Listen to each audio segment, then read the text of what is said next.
So it is very unusual that upper arm break ಆಗೋದು. Maybe because of previous ಯಾವುದಾದ್ರೂ crack ಇರ್ಬೋದು, ಅವ್ರು ವಾರಿಚೋರನಲ್ಲಿ ಫುಲ್ ಇಂಟೆನ್ಸ್ ಆಫ್ ರೋಡ್ ಮಾಡಿದಾಗ ಸ್ವಲ್ಪ ಕ್ರ್ಯಾಕ್ ಆಗಿರ್ಬೋದು, ಲೋಡ್ ಜಾಸ್ತಿ ಆಗಿ ಸ್ವಲ್ಪ ಏಟ್ ಆಗಿರ್ಬೋದು. When we hit highway and ಸಡನ್ನಾಗಿ ಹಂಪ್ಸ್ ಹತ್ರ ಫೋರ್ಸ್ ಬ್ರೇಕ್ ಹಾಕಿದಾಗ ಕಟ್ ಆಗಿರ್ಬೋದು.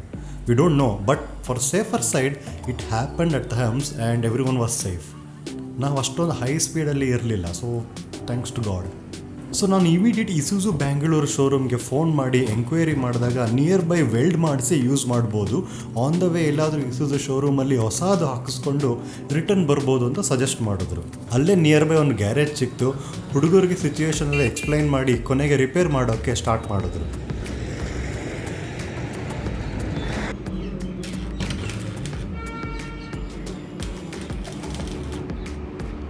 ಫೈನಲಿ ಕಾರ್ ರೆಡಿ ಆಯಿತು. ಅವರು ಯಾವ ರೇಂಜ್ಗೆ ವೆಲ್ಡಿಂಗ್ ಮಾಡಿದ್ರು ಅಂದರೆ ಬೆಂಗಳೂರವರೆಗೂ ಬರ್ಬೋದು ಆ ಪೀಸಲ್ಲಿ, ಅಷ್ಟು ಸ್ಟ್ರಾಂಗ್ ಆಗಿ ಮಾಡಿದರು. Hats off to them. So in the meantime ನಾವು ನಿಯರ್ ಬೈ ಬೇರೆ ಬೇರೆ ಸ್ಟೇಟ್ಸಲ್ಲಿ ಇಸುಜು ಶೋರೂಮಲ್ಲಿ ಈ ಪೀಸ್ ಸ್ಟಾಕ್ ಇದೆಯಾ ಅಂತ ಚೆಕ್ ಮಾಡಿದಾಗ ಡಾರ್ಜಿಲಿಂಗ್ ಇಸುಜು ನಿಯರ್ ಜೈಗೌನ್ ಅಂತ ವಿಲೇಜ್, ಇಂಡಿಯಾ ಭೂತಾನ್ ಬಾರ್ಡರಲ್ಲಿ ಸ್ಟಾಕ್ ಇದೆ ಅಂತ ಗೊತ್ತಾಯಿತು. ನಾವು ಹೋಗೋ ದಾರಿಗೂ ಜಸ್ಟ್ 30 ಕಿಲೋಮೀಟರ್ ಡಿವಿಯೇಷನ್ ಅಷ್ಟೇ ಇದ್ದಿದ್ದು. ನಾನು ಕಾಲ್ ಮಾಡಿ ಅಡ್ವಾನ್ಸ್ ಪೇ ಮಾಡಿ ಕನ್ಫರ್ಮ್ ಮಾಡಿಕೊಂಡೆ. After driving 200 kilometre from the incident, by night 7ಗೆ ನಾವು ಜೈಗೌನ್ ರೀಚ್ ಆದ್ವಿ. ಆ್ಯಕ್ಚುಲಿ ಆ ಶಾಪ್ 7 o'clock ಎಲ್ಲ ಕ್ಲೋಸ್ ಮಾಡ್ತಾರೆ. ಅವರು ನಮಗೋಸ್ಕರ ವೆಯ್ಟ್ ಮಾಡಿ ನೈಟ್ 9:30ವರೆಗೂ ನಮ್ಮ ಕಾರ್ನ ರೆಡಿ ಮಾಡಿ ಕೊಟ್ಟರು. ನಾವು ಅಲ್ಲೇ ಡಿನ್ನರ್ ಮಾಡಿ ಒಂದು 2-3 hours ರೆಸ್ಟ್ ಮಾಡಿ ಓವರ್ ನೈಟ್ ಡ್ರೈವ್ ಮಾಡಿಕೊಂಡು ಟುವರ್ಡ್ಸ್ ವಾರಣಾಸಿಗೆ ಹೊರಟ್ವಿ. ಇನ್ನು 700 ಕಿಲೋಮೀಟರ್ ಇತ್ತು. Roads var really good, but the problem is trucks. ನಮಗೆ ಆ್ಯಕ್ಚುಲಿ ಬಿಹಾರ್ ಹತ್ರ ಗಂಗಾ ರಿವರ್ ಕ್ರಾಸಿಂಗಲ್ಲಿ ಟ್ರಕ್ ಜಾಮ್ ಸಿಕ್ತು. Almost 5 kilometre jam. ಇಲ್ಲಿ ನೋಡಿ ಬಿಹಾರಿ ಮೂವಿ, ಉದ್ದಕ್ಕೂ ಇದೆಯಲ್ಲ ಲಾರಿ. ಈ ಲೆವೆಲ್ ಲಾರಿ ಯಾರು ನೋಡಿಲ್ಲ ಅನ್ಸುತ್ತೆ. ನಿನಗೊಂದಪ್ಪ ಹೇಳಿದ ಗೊತ್ತಾ, ಗಂಗಾದು ಪಾಟ್ನಾ ಬ್ರಿಡ್ಜ್ ಅಂತ. ಇದು ಇದೇ ಗಂಗಾ ಬ್ರಿಡ್ಜ್. ನಾನು ಹಿಂಗೆ ಆಪೋಸಿಟ್ ರೋಡಲ್ಲಿ ಹೋಗ್ತಾ ಇದ್ದೀನಿ. ಪ್ರಾಬ್ಲಮ್ಮಾ? ಇಲ್ಲ, ಏನು 5 to 6 minutes ಇಂದ ಡ್ರೈವ್ ಮಾಡ್ತಾನೆ ಇದ್ದೀನಿ. ಟ್ರಕ್ಸ್ ಲೈನ್ ಹಾಗೇ ಇದೆ. I was thinking I am going in wrong direction. Opposite ಏನಾದ್ರು ವೆಹಿಕಲ್ಸ್ ಬಂದರೆ ಏನು ಮಾಡೋದು? ಬಂದಾಗ ನೋಡ್ಕೊಳ್ಳೋಣ ನಡಿ ನಕ್ಕನಂತ ನಾನು ಹೋಗ್ತಾನೆ ಇದ್ದೀನಿ. ಇಡೀ ಪ್ರಪಂಚದಲ್ಲಿರೋ ಎಲ್ಲ ಲಾರಿಗಳು ಇಲ್ಲೇ ಇದೆ.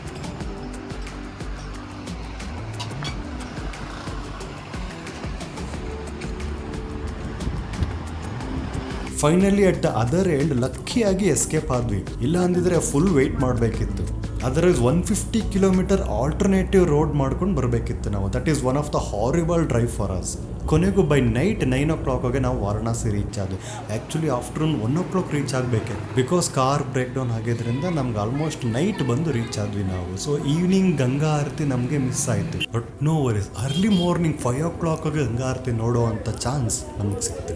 Trust me guys, evening Ganga Aarti ಎಷ್ಟು ಚೆನ್ನಾಗಿರುತ್ತೋ ಹಾಗೆ ಮಾರ್ನಿಂಗ್ ಗಂಗಾ ಆರತಿ ಕೂಡ ಅಷ್ಟೇ ಚೆಂದ.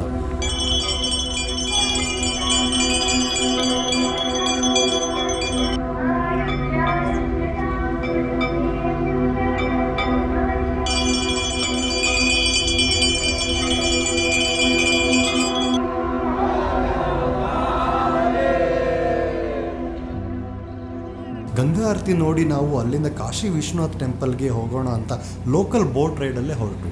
ಮಾರ್ನಿಂಗ್ ಫುಲ್ ಫಾಗು, ಕೋಲ್ಡ್ ಬ್ರೀಸು, ಅಲ್ಲೇ ಪಕ್ಷಿಗಳು ಬೋಟ್ ಹಿಂದೆ ಬಂದು ಮಿಕ್ಸರ್ಗೆ ಕಾಯ್ತಾ ಇದ್ವು. ಮಿಕ್ಸರ್ ಹಾಕೋದು ಸರಿಯಲ್ಲ, ಬಟ್ ಓಕೆ.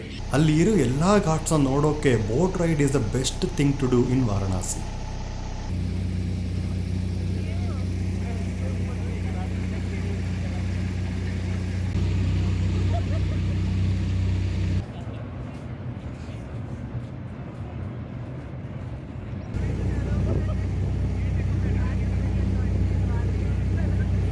ಸ್ಪೆಷಲ್ ದರ್ಶನ ಟಿಕೆಟ್ ತಗೊಂಡು ಟೆಂಪಲ್ಗೆ ಹೊರಟ್ವಿ. Strictly phones are not allowed in Kashi Vishwanath temple. Kashi Vishwanath ಟೆಂಪಲ್ಗೆ ಬರೋರು ಈ ಟೆಂಪಲ್ದು ಒಂದು ಕಥೆನ ಕೇಳಲೇಬೇಕು. ಸತ್ಯಯುಗದಲ್ಲಿ ಬ್ರಹ್ಮ ಹಾಗೂ ವಿಷ್ಣು ಮಧ್ಯೆ ಯಾರು ಉತ್ತಮರು ಎಂದು ವಾದ ವಿವಾದ ನಡೀತಾ ಇತ್ತು. ಆಗ ಶಿವ ಒಂದು ಉದ್ದನೆಯ ಬೆಳಕಿನ ಕಿರಣದ ಆಕಾರದಲ್ಲಿ ಪ್ರತ್ಯಕ್ಷನಾಗುತ್ತಾನೆ. ಈ ಬೆಳಕಿನ ಕಿರಣದ ತುದಿಯನ್ನು ಯಾರು ಮೊದಲು ಕಂಡು ಹಿಡಿಯುತ್ತಾರೋ ಅವರೇ ಉತ್ತಮರು ಎಂದು ಹೇಳುತ್ತಾನೆ. ಆಗ ವಿಷ್ಣು ವರಾಹ ರೂಪವನ್ನು ತಾಳಿ ಭೂಮಿಯ ಕೆಳಗೆ ಹೋಗುತ್ತಾನೆ. ಬ್ರಹ್ಮದೇವ ಹಂಸದ ರೂಪವನ್ನು ತಾಳಿ ಮೇಲೆ ಹಾರುತ್ತಾನೆ. ಕೆಲವು ಸಮಯದ ನಂತರ ವಿಷ್ಣುದೇವ ಮೇಲೆ ಬಂದು ನಾನು ಸೋತೆ, ನನಗೆ ಈ ಬೆಳಕಿನ ಅಂತ್ಯ ನನಗೆ ಸಿಗಲಿಲ್ಲ ಎಂದು ಹೇಳುತ್ತಾನೆ. ಆದರೆ ಬ್ರಹ್ಮ ಬಂದು ನನಗೆ ಅಂತ್ಯ ಕಾಣಿಸಿತು, ಅಲ್ಲಿಂದ ಒಂದು ಹೂವು ಕೂಡ ನಾನು ತೆಗೆದುಕೊಂಡು ಬಂದಿದ್ದೇನೆ ಎಂದು ಸುಳ್ಳು ಹೇಳುತ್ತಾನೆ. ಮೋಸ ಮಾಡಿದ ಬ್ರಹ್ಮನನ್ನು ಕಂಡು ಶಿವ ಬ್ರಹ್ಮನ 5ನೇ ತಲೆಯನ್ನು ಕತ್ತರಿಸುತ್ತಾನೆ. ಜೊತೆಗೆ ಈ ಭೂಮಿ ಮೇಲೆ ನಿನ್ನನ್ನು ಯಾರೂ ಪೂಜಿಸಬಾರದು ಎಂದು ಶಾಪವನ್ನು ಕೊಡುತ್ತಾನೆ. ವಿಷ್ಣುವಿನ ಸ್ವಾಭಿಮಾನಕ್ಕೆ ಮೆಚ್ಚಿ ಶಿವನು ಆಶೀರ್ವಾದ ಮಾಡುತ್ತಾನೆ. ಆ ಬೆಳಕಿನ ಕಿರಣವೇ ಒಂದು ಉದ್ಭವ ಜ್ಯೋತಿರ್ಲಿಂಗವಾಗಿ ಪರಿವರ್ತನೆಗೊಂಡು ಕಾಶಿ ವಿಶ್ವನಾಥ ದೇವಾಲಯದಲ್ಲಿ ನಮಗೆ ನೋಡಲು ಸಿಗುತ್ತದೆ. ಫೈನಲಿ 2 ಅವರಲ್ಲಿ ದರ್ಶನ ಮುಗಿಸಿ ಹೊರಗೆ ಬಂದ್ವಿ. ಇನ್ನೂ ಬ್ರೇಕ್ಫಾಸ್ಟ್ ಮಾಡಿರಲಿಲ್ಲ. ಅಲ್ಲೇ ಸ್ಟ್ರೀಟ್ ಫುಡ್ ಕಣ್ಣಿಗೆ ಕಾಣಿಸ್ತಾ ಇತ್ತು. Oldest city on the planet ಅಂತಲೇ ಕರೆಯೋ ವಾರಣಾಸಿ ಸ್ಟ್ರೀಟ್ಸಲ್ಲಿ ಓಡಾಡಿ ಒಂಥರ ಖುಷಿ ಆಯಿತು.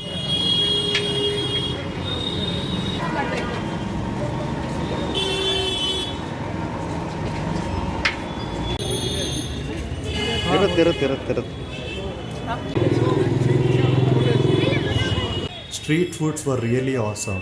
ಇಲ್ಲಿ ಭಾಂಗ್ ಲೀಗಲ್ ಅಂತ ಗೊತ್ತಾಯಿತು. ಅದನ್ನು ಹುಡ್ಕೊಂಡು ಹೋದ್ವಿ. ಕೊನೆಗೂ ಸಿಕ್ತು. ನಾನು ಅಲ್ಲೇ ತಗೊಂಡೆ, ಪಾರ್ಸಲ್ ತಗೊಂಡೆ. ಫಸ್ಟ್ ಟೈಮ್ ಭಾಂಗ್ ಪರ್ಚೇಸ್ ಮಾಡಿದ್ದು, ಟೇಸ್ಟ್ ಮಾಡಲಿಲ್ಲ. ಬೆಂಗಳೂರು ಬಂದ ಮೇಲೆ ಪ್ಲ್ಯಾನಿಂಗ್ ಮಾಡೋಣ ಅಂತ. Finally after driving almost 6,000 kilometers in 16 days, we started our journey back to Bangalore. Still 1,800 kilometers left. ಈ ರೋಡ್ ಟ್ರಿಪ್ಪಲ್ಲಿ ನಾವು 7,500 kilometers ಡ್ರೈವ್ ಮಾಡಿ 17 days ಟ್ರಿಪ್ ಪ್ಲ್ಯಾನ್ ಮಾಡಿ 12 states ಕ್ರಾಸ್ ಮಾಡಿ 2 international ಬಾರ್ಡರ್ಸ್ನ ಟಚ್ ಮಾಡಿ ಈ ಟ್ರಿಪ್ ಸಕ್ಸಸ್ಗೆ one of the main partner is my car. Without ಈ support this trip ಇಷ್ಟು ಸೇಫ್ ಆಗಿ ಆಗ್ತಾ ಇರಲಿಲ್ಲ. We have to treat our car or our bike as our close friend. ನಾವು ಬೆಂಗಳೂರಿಂದ ಸ್ಟಾರ್ಟ್ ಮಾಡಿ ಫಸ್ಟ್ ಡೆಸ್ಟಿನೇಷನ್ ಪೂರಿ ಜಗನ್ನಾಥ್ ಮತ್ತು ಕೋನಾರ್ಕ್ ಟೆಂಪಲ್ ನೋಡಿಕೊಂಡು ಡಾರ್ಜಿಲಿಂಗ್ ರೀಚ್ ಆಗಿ ಫೇಮಸ್ ಟಾಯ್ ಟ್ರೈನ್ ಜರ್ನಿ ಮಾಡಿ ಡಾರ್ಜಿಲಿಂಗ್ನ ಕಂಜೆಸ್ಟೆಡ್ ಮಾಲ್ ರೋಡ್ ನೋಡಿ ಬೇಜಾರಾಗಿ ಡೀಪ್ ಡೌನ್ ರೋಡಲ್ಲಿ ಬಾಯಿಗೆ ಬಂದರೂ ಡ್ರೈವ್ ಮಾಡಿಕೊಂಡು ಮೌಂಟ್ ಕಾಂಚನಜುಂಗ ಅಲ್ಲಿ ಸನ್ರೈಸ್ ನೋಡಿಕೊಂಡು ಅಲ್ಲಿಂದ ಮುಂದೆ ತೀರ್ಸಾ ರಿವರ್ ಸಿಕ್ಕಿಂ ಮತ್ತು ವೆಸ್ಟ್ ಬೆಂಗಾಲ್ ಬಾರ್ಡರಲ್ಲಿ ರಾಫ್ಟಿಂಗ್ ಕೂಡ ಮಾಡಿ ಗ್ಯಾಂಗ್ಟಾಕ್ ಸೂಪರ್ ಡೂಪರ್ ಮಾಲ್ ರೋಡಲ್ಲಿ ಓಡಾಡಿಕೊಂಡು ಇಂಡೋ ಚೈನಾ ಬಾರ್ಡರ್ ನಾಥೂಲಾ ಪಾಸ್ ಹತ್ರ ಹೋಗಿ ಅದ್ರ ಜೊತೆಗೆ ಫ್ರೋಝನ್ ವಾಟರ್ ಫಾಲ್ಸ್ ಕೂಡ ಟಚ್ ಮಾಡಿ ಚಾಂಗೋ ಲೇಕಲ್ಲಿ ಯಾಕ್ ರೈಡ್ನ ನೋಡಿ ಸಿಕ್ಕಿಂ ಟ್ರೆಡಿಷನಲ್ ಡ್ರೆಸ್ ಹಾಕ್ಕೊಂಡು ದೇವ್ರ ದರ್ಶನ ಮಾಡಿ 200 year old ಮೊನಾಸ್ಟ್ರಿ ನೋಡಿಕೊಂಡು ಅಲ್ಲಿಂದ ನಾರ್ತ್ ಸಿಕ್ಕಿಂಗೆ ಹೋಗೋಕೆ ಆಗದೆ ಈಸ್ಟ್ ಮೇಘಾಲಯಗೆ ಬಂದು ಪ್ರಪಂಚದಲ್ಲೇ ಹೆಚ್ಚು ಸುಂದರವಾಗಿರೋ ಪ್ಲೇಸ್ ವಾರಿಚೋರ ನೋಡಿ ಅಲ್ಲಿ ಬೋಟ್ ರೈಡ್ ಮಾಡಿ ಸೀಜೋ ಕೇವ್ಸಲ್ಲಿ million years old limestone ಫಾಸಿಲ್ನ ಟಚ್ ಮಾಡಿ ಮಾಫ್ಲಂಗ್ ಸೇಕ್ರೆಟ್ ಫಾರೆಸ್ಟಲ್ಲಿ ರಿಯಲ್ ರುದ್ರಾಕ್ಷಿನ ಇಟ್ಕೊಂಡು ನೀರು ಇಲ್ಲದೇ ಇದ್ರೂ ಬ್ಲೂಯಿಶ್ ಇರೋ ಚಿರಾಪುಂಜಿ ವಾಟರ್ ಫಾಲ್ಸ್ ನೋಡಿಕೊಂಡು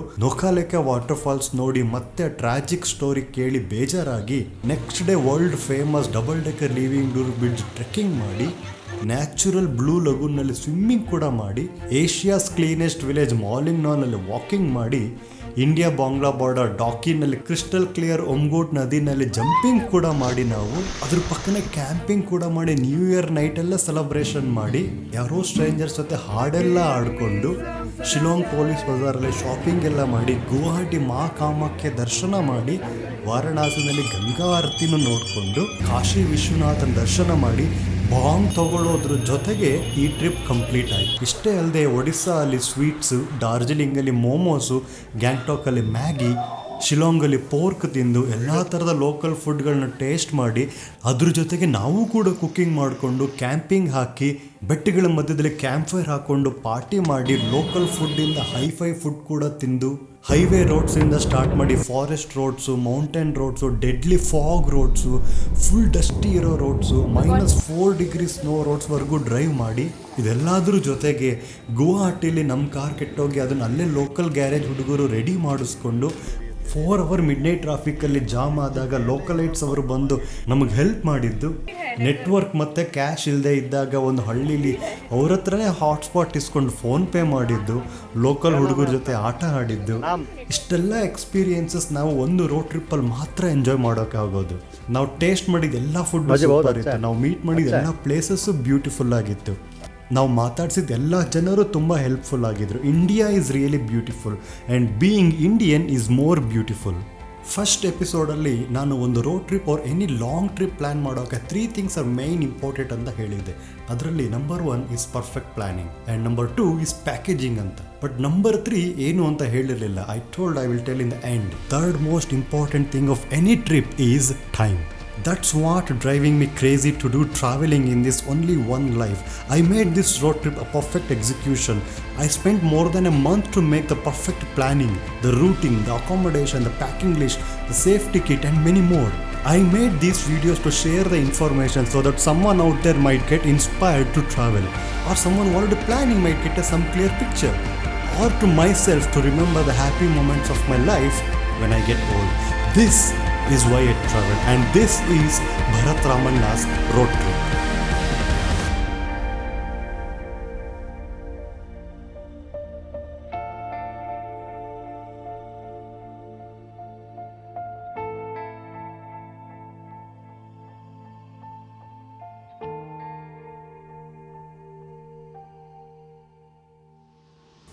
You know actually where is my next road trip?